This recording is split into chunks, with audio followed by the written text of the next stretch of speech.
Bonjour à tous, j'espère que vous allez bien. Alors on se retrouve aujourd'hui pour une petite vidéo Scraproom organisation. Aujourd'hui je vais vous montrer comment j'ai décidé de ranger mes Distress. Alors Distress Ink ou Distress Oxide, hein, puisqu'elles ont la même taille.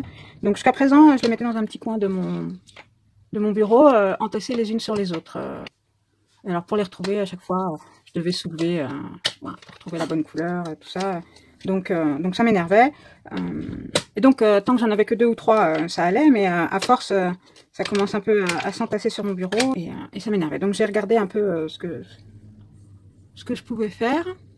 Et j'ai trouvé une vidéo de Happy Cart. Alors je vous mets en barre d'infos le lien vers sa vidéo où elle crée une tour pour ranger les pads de Distress. Et franchement, j'ai craqué total pour cette tour qui est hyper pratique, hyper fonctionnelle, qui prend pas de place. Et donc je suis absolument ravie de ce rangement. Sa vidéo est très claire, c'est super bien expliqué, vraiment c'est très simple à suivre. Il faut juste un peu de patience parce que ça prend du temps un peu à faire les différents étages pour ranger les Distress, mais franchement rien d'insurmontable non plus, hein. Même des débutants peuvent le faire parce que franchement il est vraiment très facile. Donc je change le point de vue de la caméra et je vous montre ça tout de suite. Et donc voici l'objet en question. Donc, comme vous voyez, une tour hyper pratique sur laquelle on peut ranger les pads, les mousses aussi. Et donc c'est une tour avec 4 côtés, hein, forcément, et donc avec beaucoup de rangements. Elle, sur son tuto, elle propose de faire 12 casiers, en fait. Donc multiplié par 4, hein, puisqu'il y a 4 côtés à la tour. Ce qui fait 48 casiers au total. Bon, moi, j'avais pas besoin d'en faire autant. Donc, je fais que 8 étages. Donc, ça me fait déjà 36 casiers, ce qui est pas mal déjà. Donc, elle, sur son tuto, elle fait également un petit casier comme ça pour ranger les manches des mousses. Hein, voilà, donc très pratique. Bon, moi, je l'ai fait un petit peu plus haut parce que je vais vous montrer la raison. Donc, on change de point de vue pour que je puisse vous montrer pourquoi je l'ai faite légèrement plus haute. C'est parce que, en fait, bon, voilà, là, vous voyez, on a nos applicateurs qui sont posés, normalement, hein, comme prévu. Et ensuite, moi, j'ai fait une petite séparation. Donc, là, j'ai fait un petit carré avec une petite poignée de chez Tmall. J'adore ces poignées, elles sont vraiment splendides. Donc, voilà, pour pouvoir enlever facilement. Et à l'intérieur, donc, j'ai créé des petits casiers. Et pour pouvoir y ranger, alors là, pour l'instant, j'y ai mis que des mousses propres pour mes applicateurs, mais... voilà, il rangeait du stock de petites choses qu'on ne se sert pas tous les jours, mais bon, pour les avoir quand même sous la main, pour avoir un peu d'espace. Donc voilà, et après, il n'y a plus qu'à remettre, et on remet les applicateurs, et comme ça, on les a à portée de main. Je vous laisse continuer avec le reste de la vidéo.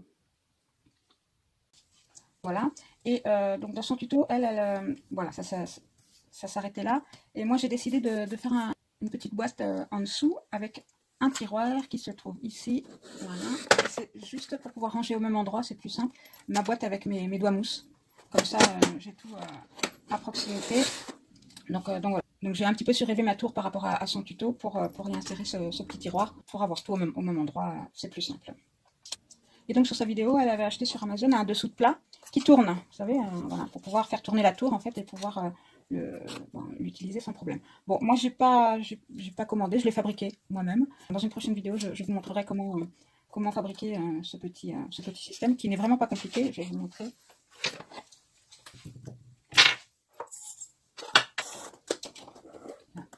Là, donc voilà, donc c'est deux petits cartons qui tournent. Donc écoutez, je vais le faire avec vous, je vais vous montrer. C'est vraiment tout bête à faire et très simple. Voilà.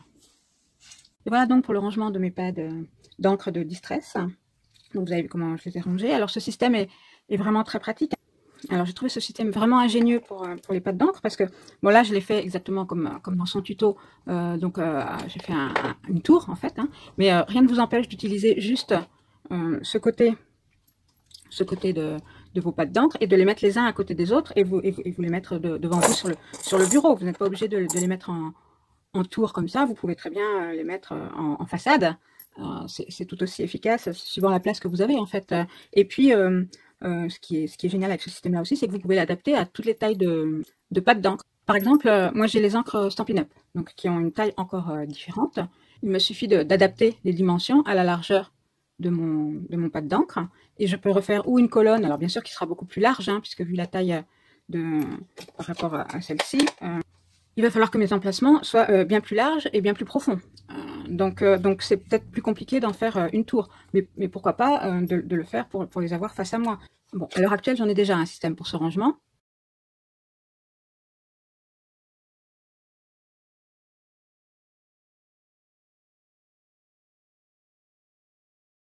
Voilà, vous venez de le voir.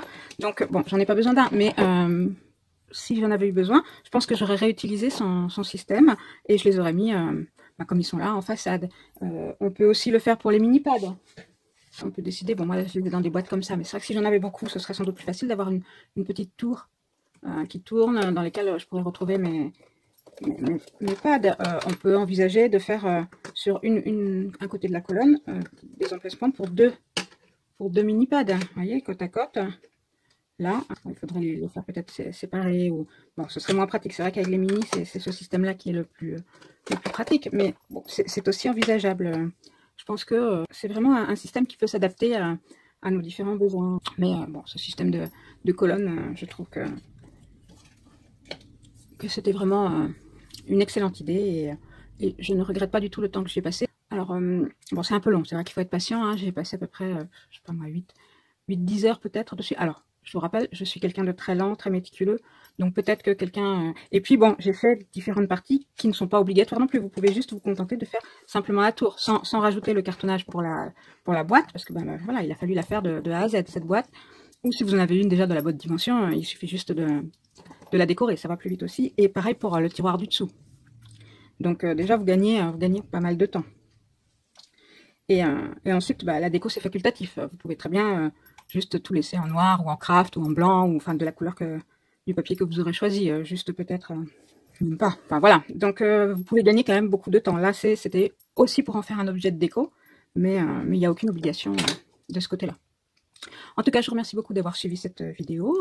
Comme d'habitude, si vous avez des questions, n'hésitez pas, vous pouvez les mettre en commentaire ou m'envoyer un mail, vous avez toutes les infos en barre d'infos. Si vous avez des suggestions pour vous donner des astuces de rangement, des choses qui vous posent souci, n'hésitez pas, moi je peux vous faire une vidéo en vous montrant comment moi je m'organise. Maintenant, c'est pas toujours forcément peut-être la meilleure solution, mais des fois, voilà, des petites...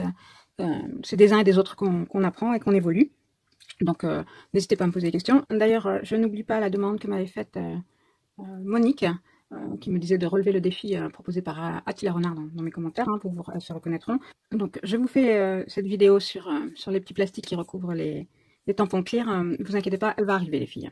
Voilà, petit message perso. Donc si cette vidéo vous a plu, vous pouvez, n'oubliez pas de vous abonner, d'activer la petite cloche, comme ça vous êtes tenu au courant des nouvelles vidéos quand elles sortent, parce que je ne suis pas régulière du tout dans mes sorties vidéo.